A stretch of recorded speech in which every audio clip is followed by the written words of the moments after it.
दिव्य ज्योति जागृति संस्थान DJJS द्वारा आयोजित 5 दिवसीय शिव आराधना कार्यक्रम का आयोजन 20 से 24 तक JD paradise, Agra road, Jaipur के अत्यंत श्रद्धा, भक्ति एवं आध्यात्मिक चेतना के वातावरण में संपन्न हुआ। इस भव्य आयोजन के 5वें और समापन दिवस शिव श्रृंगार, शिवरात्रि महोत्सव एवं भगवान शिव की नंदी बैल सवारी के माध्यम से धर्म, संयम और संस्कारों का गुड़ संदेश प्रदान किया गया। कार्यक्रम के 5वें दिन सर्वप्रथम भगवान शिव के दिव्य श्रृंगार का भावपूर्ण वर्णन एवं दर्शन श्रद्धालुओं को कराया गया। इस अवसर पर साध्वी लोकेशा भारती ने अपने उद्बोधन में कहा कि शिव श्रृंगार केवल ब्रह्मा अलंकार नहीं है, बल्कि यह आत्मा के शुद्धिकरण, वैराग्य, करुणा और संतुलन का प्रतीक है।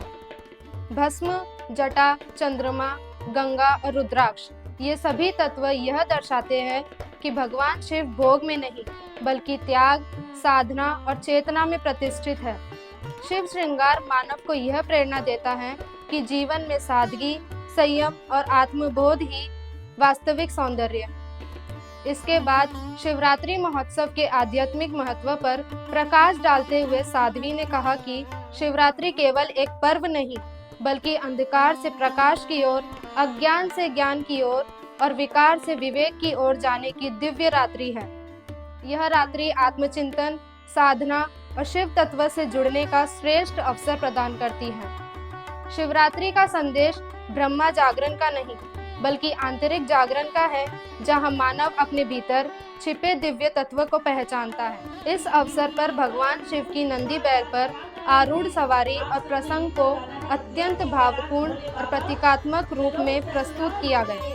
साध्वी लोकेशा भारती ने कहा कि नंदी धर्म, सेवा और अनुशासन और सत्य का प्रतीक है। भगवान शिव का नंदी पर आरूढ़ होना यह दर्शाता है कि ईश्वर सदा धर्म के आधार पर ही सृष्टि का संचालन करते हैं। जब धर्म जीवन से हट जाता है, तब समाज में असंतुलन उत्पन्न हो जाता है।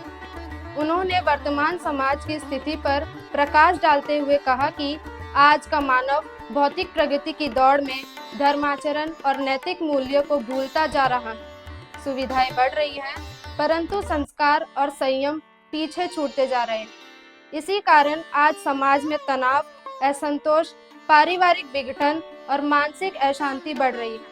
विवाह संस्कार पर बोलते हुए साध्वी ने कहा कि आज विवाह जैसा पवित्र संस्कार मात्र एक सामाजिक आयोजन या इवेंट बनता जा रहा है, जबकि भारतीय संस्कृति में विवाह जीवन भर का धर्म, उत्तरदायित्व और पवित्र बंधन माना गया है। गृहस्थ जीवन को धर्म, मर्यादा और संयम की आधारशिला कहा गया है, किंतु आधुनिक जीवन शैली में इसे भोग और दिखावे से दूषित कर दिया गया।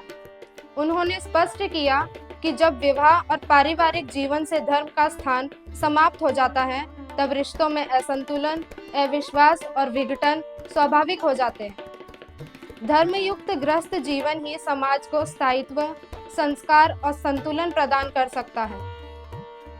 सबसे पहले दिव्य ज्योति जागृति संस्थान की ओर से सर्वश्री आशुतोष महाराज जी की शिष्या साध्वी लोकेशा भारती, मैं आपको बहुत बहुत शुभकामनाएं देना चाहती हूँ कि भगवान ने आपके इस क्षेत्र को चुना और यहाँ पर भगवान रुद्र की कथा, यह शिव पुराण कथा यहाँ पर कही गई और यहाँ पर बहुत ही अच्छा अनुभव रहा हमारा, क्योंकि यहाँ के लोग बहुत श्रद्धालु हैं और सभी ने बहुत प्रेम, श्रद्धा और अपने समर्पण भाव के साथ कथा को श्रवण किया है। दिव्य ज्योति जागृति संस्थान की ओर से जिस लक्ष्य को लेकर ये कथा यहाँ पर आरंभ हुई थी, नशा मुक्ति, नशा उन्मूलन कार्यक्रम बोध के अंतर्गत ये कार्यक्रम यहाँ पर हुआ और इसके निमित्त बहुत से युवा वर्ग यहाँ पर आए और उन्होंने ये संकल्प भी धारण किया कि हम समाज के भीतर एक जागृति फैलाएंगे और राष्ट्र निर्माण में अपना सहयोग प्रदान करेंगे। इस क्षेत्र के 12 स्कूल्स भी कवर किए गए, जिसमें कि कम से कम 6 से 7 हजार बच्चों ने इस संदेश को सुना और वो यहाँ पर आकर कथा के सहभागी भी बने। तो दिव्य ज्योति जागृति संस्थान का जो लक्ष्य है वो है विश्व में शांति की स्थापना करना, ब्रह्म ज्ञान अर्थात ईश्वर का साक्षात्कार जन जन कर सके। प्रभु का दर्शन मुश्किल नहीं है, मुश्किल है ऐसे गुरु का मिलना जो प्रभु का दर्शन करवाए। भगवान शिव का अपना परिवार है, उनकी गृहस्थी भी है, उनकी संतान भी है, लेकिन वो ये समझा रहे हैं कि संसार का सदुपयोग कैसे करना है। तो भगवान शिव के नाम पर जो आज युवा भांग का नशा करने लगा है, गलत आचरण की ओर बढ़ रहा है, तो भगवान शिव की छवि को खराब मत करें। भगवान शिव ने तो कभी भांग का नशा नहीं किया। आज अगर कोई व्यक्ति उनके नाम पर भांग पी रहा है तो क्या वो विष पी सकता है?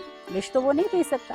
तो हम अपने मन की अंधाकरण को पूर्ण करने के लिए, अपनी इच्छा पूर्ण करने के लिए भगवान का सहारा लेते हैं, जबकि ऐसा नहीं होना चाहिए। भगवान शिव ध्यान योगी हैं, वो महायोगी हैं, उनसे हम ध्यान सीखें। तो आइए आप दिव्य ज्योति जागृति संस्थान में ऐसा ज्ञान प्राप्त कीजिए, दिव्य दृष्टि के द्वारा ईश्वर का दर्शन कीजिए और फिर देखिए आपका जीवन भी कैसे योग में स्थित होता है। आप योग में स्थित रहकर संसार के का उपयोग करें। कार्यक्रम के दौरान यह बात स्पष्ट रूप से सामने आई कि शिव आराधना केवल ब्रह्मा पूजा पाठ या धार्मिक अनुष्ठानों तक सीमित नहीं है, बल्कि यह जीवन को सही दिशा देने वाली एक संपूर्ण जीवन पद्धति है। शिव तत्व मानव को संतुलन का मार्ग दिखाता है, जहां भक्ति के साथ विवेक, साधना के साथ कर्तव्य और त्याग के साथ उत्तरदायित्व का सामंजस्य स्थापित होता है। यह आराधना मनुष्य को सिखाती है कि केवल इच्छाओं की पूर्ति से जीवन पूर्ण नहीं होता, बल्कि धर्म, संयम और करुणा को आचरण में उतारने से ही सच्ची शांति और स्थायित्व प्राप्त होता है। इस अवसर पर यह भी बताया गया कि आशुतोष महाराज एक आध्यात्मिक गुरु द्वारा प्रदत्त दिव्य दृष्टि मानव को केवल ईश्वर साक्षात्कार ही नहीं कराती, बल्कि उसे धर्म, कर्तव्य और आत्मबोध के मार्ग पर भी दृढ़ता से स्थापित कराती है। इस दिव्य अनुभव के माध्यम से मानव का जीवन संयमित, मर्यादित और मूल्यनिष्ठ बनता है, जिससे व्यक्ति, परिवार और समाज सभी सशक्त होते हैं। 5 दिवसीय शिव आराधना कार्यक्रम के दौरान भजन, कीर्तन और कथा के माध्यम से श्रद्धालुओं ने गहन आध्यात्मिक शांति और आनंद का अनुभव किया। विशेष रूप से शिवरात्रि महोत्सव के अंतर्गत प्रस्तुत भजन कीर्तन ने पूरे वातावरण को शिवमय बना दिया और उपस्थित श्रद्धालु भक्ति रस में सराबोर हो गए। कार्यक्रम के 5वें और समापन दिन का समापन इस संकल्प के साथ हुआ कि धर्म आचरण, शिव तत्व की अनुभूति अर्थात ब्रह्म ज्ञान के माध्यम से ही समाज में स्थायी शांति, संतुलन और सद्भाव स्थापित किया जा सकता है। इस भव्य आयोजन में अनेक गणमान्य अतिथि उपस्थित रहे, जिनमें प्रमुख रूप से मनोज गुप्ता, ताराचांद जैन, अश्विनी देशमुख, हरसहाय मीणा, सुमन मीणा, विनायक और गजानंद शर्मा, सुगन चंद शर्मा तथा राजा मोहन शामिल रहे। 20 से 24 तक आयोजित इस 5 दिवसीय शिव आराधना कार्यक्रम ने न केवल श्रद्धालुओं को आध्यात्मिक रूप से जोड़ा, बल्कि समाज को धर्म, संयम और संस्कार के मार्ग पर चलने की प्रेरणा भी प्रदान की।